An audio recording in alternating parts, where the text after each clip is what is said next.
삼손 강의 시리즈 3과 삼손 여인에게 빠지다라는 제목으로 사사기 14장 1절부터 3절까지 말씀을 근거로 함께 말씀을 나누도록 하겠습니다. 사사기 14장 1절부터 3절까지 제가 읽도록 하겠습니다. 삼손이 딥나에 내려가서 거기서 블레셋 사람의 딸들 중에서 한 여자를 보고 올라와서 자기 부모에게 말하여 이르되 내가 딥나에서 블레셋 사람의 딸들 중에서 내 여자를 보았사오니 이제 그를 맞이하여 내 안으로 삼게 하소서 하매 그의 부모가 그에게 이르되 내 형제들의 딸들 중에나 내 백성 중에 어찌 여자가 없어서 내가 할례 받지 아니한 블레셋 사람에게 가서 아내를 맞으려 하느냐 하니 삼손이 그의 아버지에게 이르되 내가 그 여자를 좋아하오니 나를 위하여 그 여자를 데려오소서 하니라. 아멘. 인간적으로 볼 때 삼손은 사사로 길러지기에 너무 좋은 환경 가운데 있는 사람입니다. 자녀가 없던 집안에서 갑자기 여호와의 사자를 통해 초자연적인 계시를 받고 태어난 아이가 바로 삼손입니다. 그리고 부모는 삼손에 대한 기대감을 가지고 사랑으로 길렀습니다. 앞으로 블레셋으로부터 이스라엘의 구원을 시작할 사람으로 믿고 부모는 어린 삼손을 사랑으로 길렀습니다. 게다가 삼손은 어렸을 적부터 능력이 있는 아이였습니다. 사사기에서 하나님께서 어렸을 적부터 복을 주셨다라고 기록할 정도입니다. 사사기 13장 24절을 보겠습니다. 그 여인이 아들을 낳음에 그의 이름을 삼손이라 하니라. 그 아이가 자라매 여호와께서 그에게 복을 주시더니. 삼손은 어린 시절 하나님의 복을 받은 아이로 성장하였습니다. 게다가 삼손은 세상으로 나가기 전에 여호와의 영이 삼손에게 역사하여 하나님의 일을 행할 수 있는 능력도 받았습니다. 삼손의 인생을 몰아가시는 하나님의 강권적인 역사를 경험한 겁니다. 사사들을 살펴보면 어렸을 적부터 하나님께 복을 받고 일찍이 여호와의 영에 붙잡히는 그런 축복을 누린 사사는 삼손이 유일합니다. 삼손은 하나님의 복도 받고 하나님의 영의 감동도 받은 큰 혜택을 받은 사람입니다. 드디어 장성한 삼손이 마하네단에 머물 때 하나님의 영이 그를 움직여서 블레셋의 딥나로 내려갑니다. 자, 삼손이 하나님의 영에 움직여 취한 첫 번째 행동이 딥나로 내려간 것입니다. 딥나와 마하네단은 약 4km 떨어진 블레셋의 도시입니다. 이스라엘을 블레셋으로부터 구원해야 될 임무를 받은 이 삼손이 딥나로 가서 한 일은 놀랍게도 블레셋의 여인을 본 것밖에 없습니다. 딥나에 가서 블레셋의 딸들 중 한 여자를 보고서 부모에게 결혼을 시켜달라고 합니다. 삼손은 블레셋 여인을 한눈에 보고 사랑하게 되었습니다. 블레셋 여인을 본 삼손은 하나님께서 주신 사명도 잊어버리게 됩니다. 여인을 향한 사랑이 하나님의 사명을 덮어버렸습니다. 이런 태도는 삼손이 부모에게 하는 말을 통해 알 수 있습니다. 자, 사사기 14장 2절에 보면 올라와서 자기 부모에게 말하여 이르되 내가 딥나에서 블레셋 사람의 딸들 중에서 한 여자를 보았사오니 이제 그를 맞이하여 내 아내로 삼게 하소서 하매 삼손의 말투는 일방적이고 거침이 없습니다. 집안에서 사랑만 받아서 그랬는지 부모의 말은 들을 생각도 하지 않습니다. 무작정 딥나에서 이 블레셋 여인과 결혼시켜 달라고 합니다. 히브리어로 사사기 14장 2절을 직역을 하면 이렇습니다. 한 여자를 내가 딥나에서 블레셋 사람의 딸들 중에 보았사오니 이제 그를 취하여 삼게 하소서 아내로가 됩니다. 자, 그런데 이 구절을 히브리 성경으로 보면 처음과 끝에 여인이란 뜻을 가진 히브리어 단어 이샤가 감싸고 있습니다. 이샤로 시작해서 이샤로 끝난다는 얘기죠. 삼손의 말은 즉 여인으로부터 시작해서 여인으로 끝나고 있습니다. 삼손은 블레셋 여인에 완전히 홀려서 나시린의 사명뿐 아니라 자신이 이스라엘 백성의 일원이라는 사실을 잊고 있습니다. 삼손은 굉장히 충동적인 사람이 되었습니다. 부모에게 자기의 뜻을 강하게 밀어붙이는 데 탁월합니다. 앞으로 살펴보겠지만 삼손은 힘도 세지만 말을 함에 있어서도 탁월한 사람입니다. 삼손은 말싸움을 하면 절대 밀리지 않을 정도로 화려한 언변과 수사법을 활용할 수 있는 사람입니다. 그럼에도 삼손의 부모는 블레셋 여인과의 결혼을 반대합니다. 사사기 14장 3절 말씀입니다. 그의 부모가 그에게 이르되 내 형제들의 딸들 중에나 내 백성 중에 어찌 여자가 없어서 내가 할례 받지 아니한 블레셋 사람에게 가서 아내를 맞으려 하느냐 하니 삼손이 그의 아버지에게 이르되 내가 그 여자를 좋아하오니 나를 위하여 그 여자를 데려오소서 하니라. 모세의 율법에서는 가나안 땅의 우상신을 섬기는 이방 민족과 혼인을 금지하고 있습니다. 출애굽기 34장 15절과 16절, 그리고 신명기 7장 3절과 4절에 이방민족과 결혼하지 말 것을 기록하고 있습니다. 또 창세기를 통해 보면 이스라엘 조상들 역시 언약의 자손으로서 같은 동족끼리 결혼하는 것을 바람직하게 여겼습니다. 특히 삼손의 부모는 삼손이 나실인이었기 때문에 일반 이스라엘보다 자기를 구별하여 이방 여인과 결혼해서는 안 된다고 여겼습니다.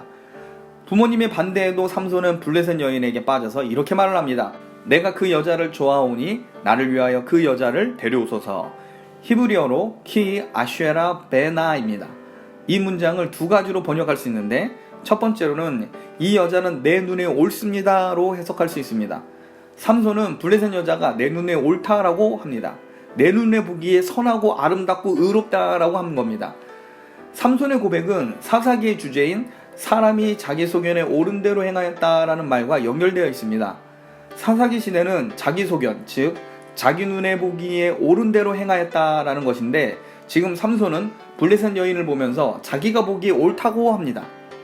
하나님의 말씀을 옳게 여기고 하나님께 순종하며 살아야 될 이 나실인 삼손이 말씀이 아니라 자기 눈에 비춰진 이 아름다운 여인을 기준으로 삼고 있습니다.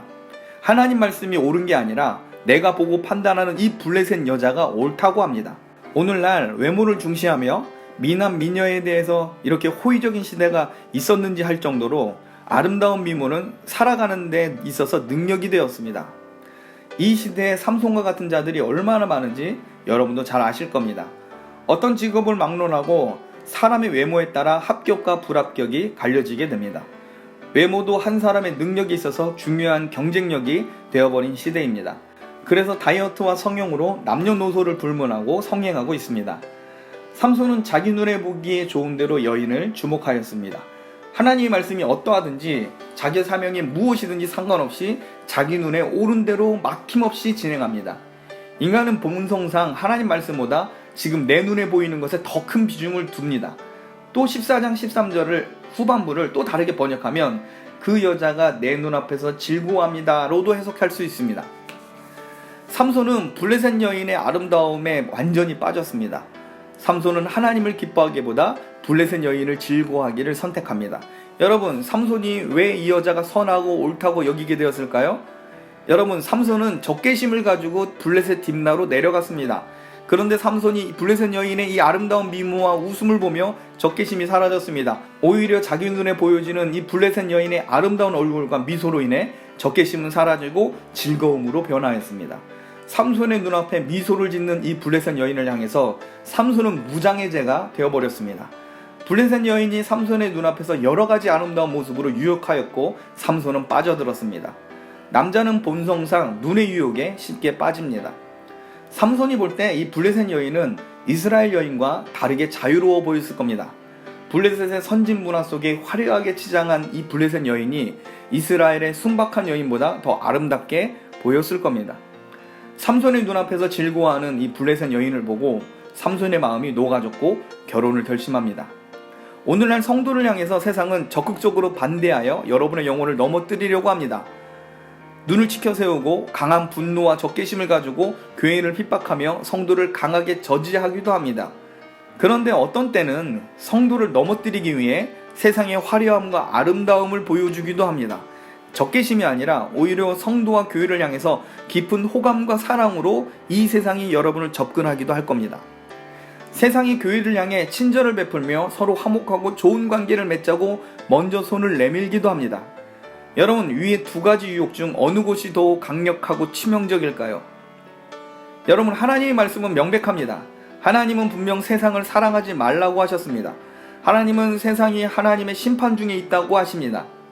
하나님의 말씀을 기준으로 판단하시겠습니까? 아니면 연약한 우리 눈에 선한 대로 판단해야 하겠습니까? 교회의 순박한 남자 청년들이 혹은 여자 청년들이 정결하게 살려고 할 때 세상은 이 모습을 비웃으며 손가락질할 수도 있습니다. 그런데 오히려 반대로 세상이 접근할 수도 있습니다. 하나님 앞에 순결하고 거룩하게 살고자 하는 이 청년들에 대해서 오히려 세상이 호감을 가지고 접근할 수도 있습니다. 술, 담배도 하지 않고 반듯하고 가정적이고 순박해 보이는 교회 청년들에게 오히려 세상 청년들이 호감을 가지고 접근할 수도 있다라는 말입니다. 세상이 늘 사자와 같이 매섭게 공격만 하는 것이 아님을 여러분 기억하셔야 합니다. 여러분이 알아야 할 것은 가치관의 차이는 맞추면 되지만 신앙은 맞출 수 있는 영역이 아닙니다. 신앙은 영생과 영번의 문제와 연결되어 있습니다. 성령의 강력한 역사, 곧 그리스도를 믿게 하시는 성령 하나님의 사역이 아니고서는 인간의 지혜로 이루어질 수가 없습니다. 1차적으로 하나님 말씀에 대한 일치된 생각 없이 행한 결혼은 결국 큰 어려움을 당하게 될 확률이 높습니다. 말씀을 마치겠습니다. 삼손은 철부지 신앙인이고 하나님께 많은 혜택을 누렸어도 하나님의 말씀보다 자기 눈에 보이는 것을 의존하였기에 큰 유혹에 빠지게 됩니다. 블레셋 여인을 주목한 삼손은 하나님의 말씀과 사명을 잊어버리게 됩니다. 세상으로 달려간 삼손은 여인으로 시작해서 여인으로 끝나고 여인이 자기 눈에 옳았고 자기를 유혹하고 있는 것을 보면서도 즐거워하였습니다. 죄가 성도를 유혹할 때 각종 아름답고 즐거움으로 여러분의 눈을 즐겁게 할 수 있습니다. 그러나 그 끝은 헤어나올 수 없는 정욕과 고통과 실패로 이어질 뿐입니다. 그러므로 경건한 청년들이, 믿음의 자녀들이 죄의 교묘함과 세상의 유혹을 말씀으로 분별하며 철부지 신앙인이 아니라 거룩함과 말씀으로 무장한 새벽 이슬 같은 청년들이 되게 해달라고 기도하시길 바랍니다.